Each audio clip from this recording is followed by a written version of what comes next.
Why philanthropy is not what it seems. Have you ever wondered why the super rich are so often praised for philanthropy, even though inequality and poverty still exist? Philanthropy is often seen as a way for the wealthy to give back and help those in need. But it's not always what it seems. Now you might be wondering what could be wrong with helping the less fortunate. On the surface, philanthropy may appear to be a powerful tool for creating lasting positive change in the world. But dig a little deeper and you'll discover that there's much more to the story. In this video, we are going to take a closer look at philanthropy and its complexities. We will investigate the constraints of charitable giving as well as its possible undesirable outcomes. At the end of this video, you may reconsider your prior beliefs about philanthropy and its effects on society. So let's get started. Before we start, make sure you give this video a big thumbs up, subscribe to the channel, and press the bell icon to stay tuned to our latest videos. With that said, let's get started. But first, let's take a closer look at what philanthropy actually is. At its core, philanthropy is the act of giving money or resources to charitable causes or organizations. But that's really just the tip of the iceberg. Philanthropy can take many forms and can be motivated by a variety of factors. But where did philanthropy come from? Let's take a look at long and complex history of philanthropy. Philanthropy has been around for centuries, with examples of charitable giving even in ancient civilizations like Egypt and Greece. However, the organized form of philanthropy known today began in the 19th century when industrialization led to increased wealth among a few individuals. What we mean by organized philanthropy is exemplified by Andrew Carnegie, a steel magnate who believed the wealthy had an obligation to use their resources to make society better. To do this, he established foundations and trusts aimed at distributing his accumulated wealth for charitable causes. Today, philanthropy continues to evolve and take on new forms. Some philanthropic efforts are motivated by a desire to make a positive impact on the world, while others are driven by a desire for tax breaks or to boost public image. Philanthropy can take the form of individual donations, corporate giving, and even government-sponsored programs. Philanthropy may seem like a noble endeavor, but the reality is far from straightforward. Unfortunately, there are ethical issues associated with this form of charitable giving. For instance, when wealthy individuals or corporations donate to causes they deem important, they can have considerable power over these causes and their recipients. There is also a lack of transparency in philanthropic transactions, making it difficult to track donations and ensure they are used efficiently and effectively.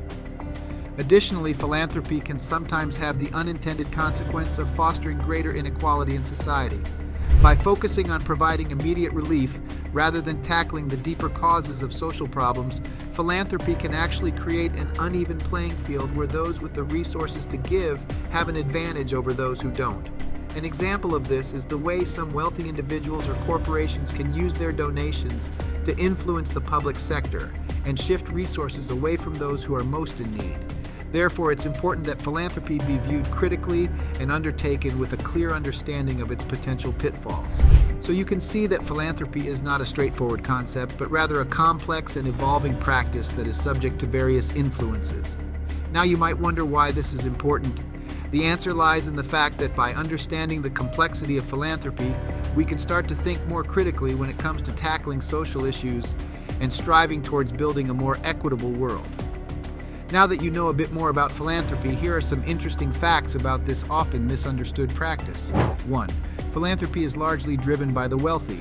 It's no secret that wealth has a huge impact on philanthropy, and not in the way you might think. A report by the Institute for Policy Studies revealed that of all the wealth in America, 42% is controlled by just 1% of people.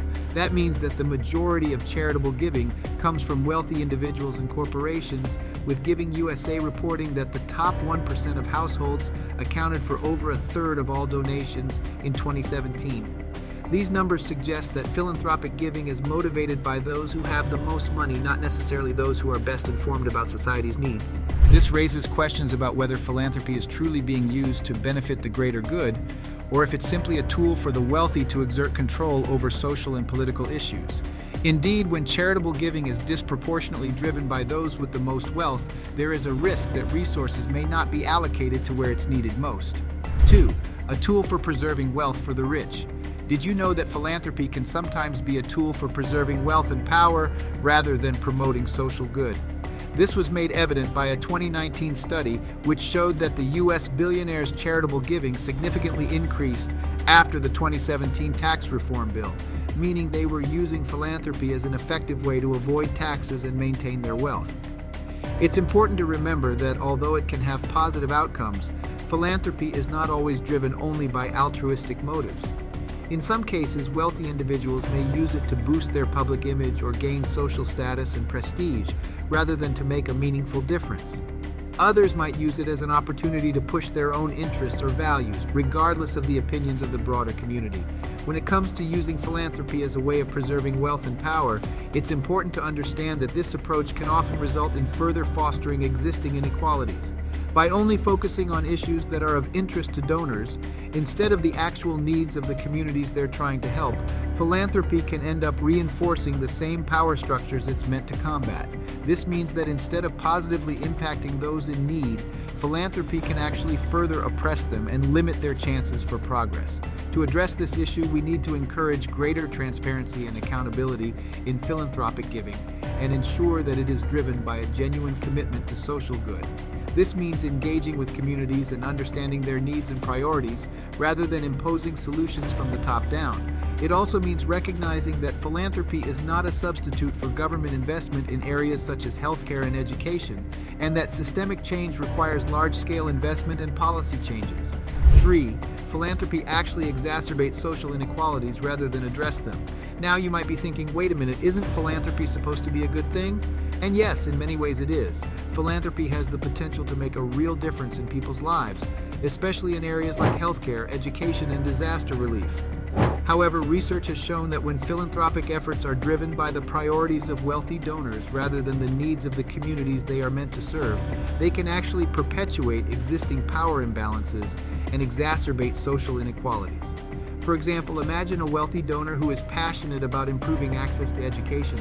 They might choose to donate to a prestigious private school or fund scholarships for students from disadvantaged backgrounds to attend top universities. On the surface, this seems like a noble gesture.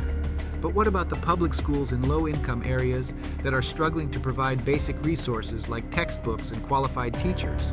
What about the community colleges and trade schools that could provide valuable training and skills to young people but are chronically underfunded? By focusing solely on their own priorities and interests, wealthy donors can neglect the needs of the wider community and perpetuate existing power imbalances. This is why it's so important for philanthropic efforts to be guided by a deep understanding of the communities they are meant to serve, and to prioritize collaboration and co-creation with those communities. Only then can philanthropy truly live up to its potential as a force for positive social change. 4. Used as tax strategy. Did you know that philanthropy can be used as a tax strategy? That's right, when individuals or organizations make charitable contributions, they can deduct those donations from their taxable income, which can result in significant tax savings for high-income donors. Now, this is not to say that people are only donating to charities for the tax benefits. In fact, many people donate out of a genuine desire to make a positive impact in their communities and the world. However, the tax incentives do play a role in philanthropic decision-making, especially for high-income individuals. Some experts argue that the tax benefits for philanthropic giving can actually perpetuate social inequality, as they primarily benefit the wealthiest donors who have the most to gain from tax deductions. This can create a situation where those who are already the most financially secure are able to have a disproportionate impact on charitable causes. It's important to note that philanthropy should not be solely viewed as a tax strategy, and there are many other ways to support social causes that don't involve tax deductions. However, it's worth being aware of how tax incentives can shape philanthropic decisions and considering how to balance these benefits with the potential downsides. 5. Used by scammers to hide their crimes. Unfortunately, philanthropy has also been used by some scammers and con artists as a way to hide their crimes and portray a false image of themselves as generous and charitable individuals.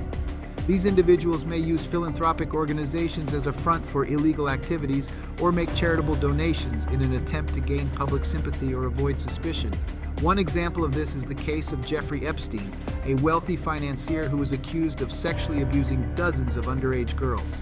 Epstein used his connections in the philanthropic world to cultivate a reputation as a generous donor and donated millions of dollars to organizations such as Harvard University and the New York Academy of Art.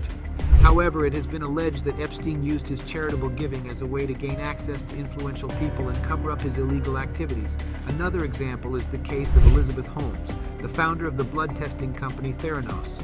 Holmes was known for her philanthropic efforts, including donating millions of dollars to education initiatives and appearing on the cover of Fortune magazine as one of the world's most promising young philanthropists. However, it was later revealed that Theranos had engaged in fraudulent practices, including misrepresenting the accuracy of its blood tests, and that Holmes had used her philanthropic image to gain public trust and deflect criticism. These cases highlight the potential dangers of relying solely on philanthropy as a measure of someone's character or moral standing. While philanthropic giving can certainly be a positive force for good, it's important to be aware of how it can be used to manipulate public opinion and cover up wrongdoing. So there you have it, the good, the bad, and the ugly of philanthropy. While it can certainly be a powerful force for positive social change, there are some potential downsides to consider as well. Ultimately, it's important to recognize that philanthropy is not what it seems on the surface, and to take all of these factors into consideration when making decisions about giving. What do you think about all this? Do you think philanthropy can be both a force for good and a way to cover up wrongdoing? Share your thoughts with us in the comments. We'd love to hear what you have to say.